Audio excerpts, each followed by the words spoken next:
Want to learn the Italian alphabet and learn how to sound Italiano?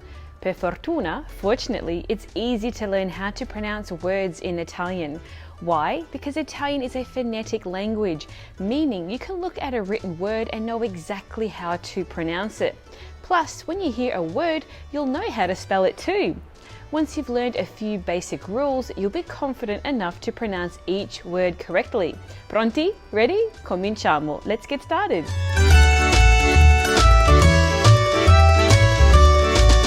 Ciao ciao, mi chiamo Michelle, sono la Intrepid Guide, la vostra guida per imparare la lingua italiana, per viaggiare o per entrare in contatto con le vostre origini italiane come me, attraverso il mio metodo originale 80-20. Hi, my name is Michelle. I'm the Intrepid Guide, your guide to learning Italian for travel or to connect with your Italian heritage like I did, all by using my unique 80-20 method. If you're new to my channel, make sure you hit the subscribe button and click on the bell notification so you get an alert when I post more videos like this one. Now let's take a look at the Italian alphabet. Now learning the Italian alphabet is easy. In fact, it only has 21 letters, since the letters J, K, W, X and Y do not exist officially in the Italian alphabet. However, you will come across these letters in words which have been borrowed from other languages, mainly English, and usually maintain the same pronunciation as the original language. For example, il jazz, il weekend, lo yacht, il karate, la babysitter, il computer. It's essential to learn how to correctly pronounce the Italian alphabet so that you'll be able to correctly pronounce all of the new words that you will be learning. When spelling something out for someone, especially over the telephone, Italians will use the names of Italian towns, not the NATO phonetic alphabet, that is Alpha, Bravo, Charlie and so on, to make the letter clear. Here are the letters of the Italian alphabet with their pronunciations and the name of the town that they usually use. Listen and repeat the audio as many times as you need to in order to be able to produce the sounds correctly. A. Ancona. B. Bologna, Bari. C. Como. D. Domodossola. E. Empoli. F. Firenze. G. Genova. H. Hotel. I. Imola. Ilunga. Ilungo. K.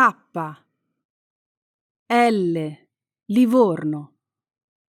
M. Milano. N. Napoli. O. Otranto. P. Pisa. Q. R. Roma. S. Savona. T. Torino. U. Udine. V. Venezia. W. W. X. Y. Y. Z. Zara. The following are not considered Italian letters and are used mainly in foreign words. These are J pronounced ilungo, ilunga, K pronounced kappa, W pronounced V doppio, V doppia, O doppio V, doppia V, X pronounced X, Y is pronounced Y or Y or Y. Here is an example of how I spell my name, especially over the phone. Milano, Imola, Como, Hotel, Empoli, Livorno, Empoli. That spells Michelle. And my surname, Firenze, Roma, Otranto, Livorno, Livorno, Ancona, for Frolla. Notice how I repeat Livorno twice. If I were to say the actual letter, it would be doppia L, meaning double L. Italian letters are considered either masculine or feminine, so some people will either say y or y. Letters aren't usually made plural either, so the combination SS is due S, two S's. Also, doppio S or doppia S for double S.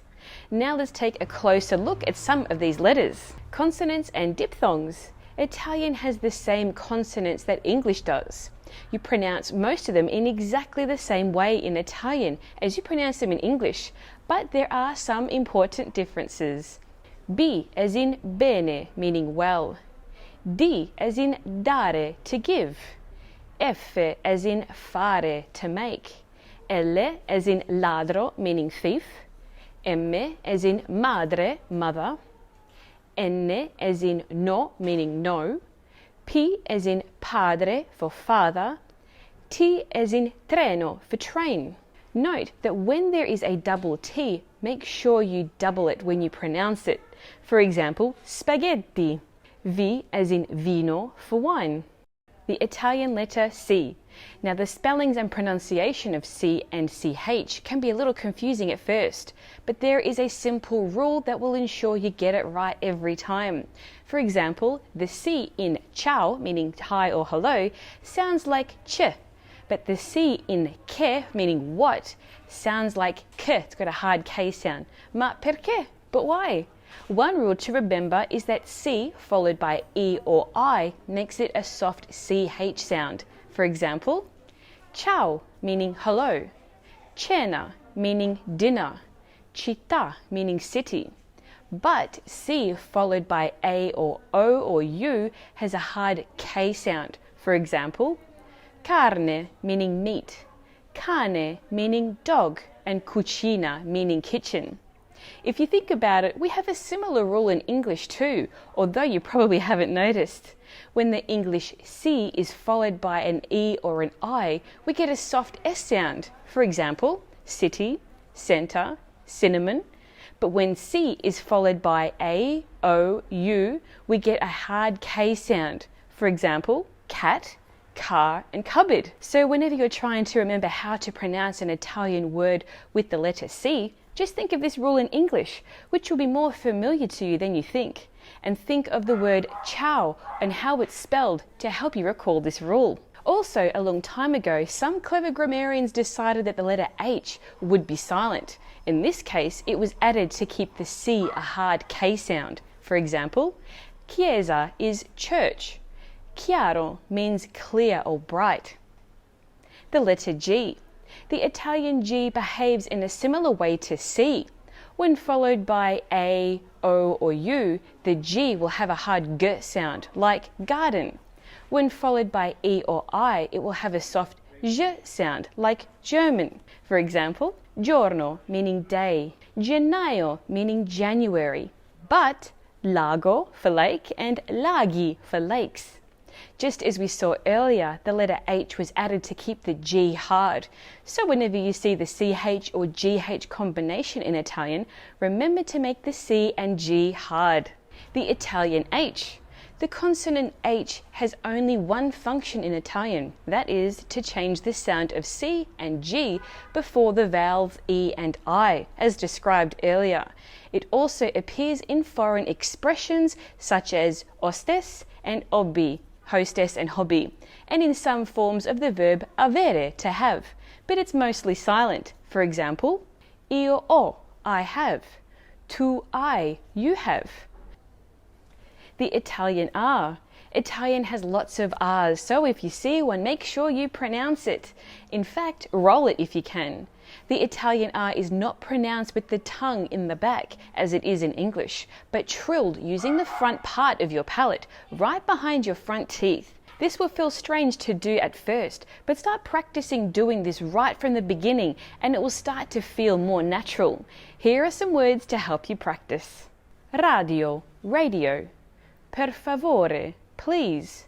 Prego, you're welcome, after you, please. The Italian Q.